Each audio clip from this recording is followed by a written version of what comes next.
Now, one of the most important reasons for running Facebook and Instagram ads is not to make sales. I know that sounds weird, but something more important than making sales is getting information. This information basically gives you an insight into this person's life. It shows you what they like, what they don't like, where they live, what their gender is, and the type of things that they're looking for. By running Facebook and Instagram ads, you can actually gauge which products are winning and which ones are not. For example, let's say you run ads for 2 different products.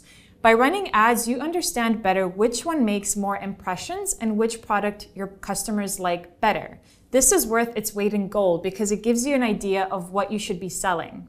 Last but not least, you need to run Facebook and Instagram ads because you need to make impressions and you need to build your brand. It takes up to 4 impressions for somebody to actually click on your ad. So the more impressions you make, the more clicks you'll get. Now this point is really important because a lot of people give up here.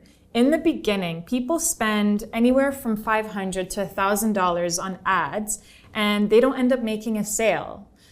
The reason for that is that they haven't retargeted their marketing persona properly.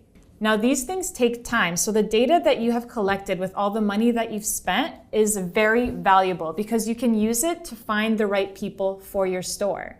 So don't be discouraged if you spend money in the beginning and don't make sales right away. This is a long-term process. What's important is to keep in mind that the information that you've gained from these ads is gold. You can use it to retarget the right people and make better improvements on your next cycle of ads.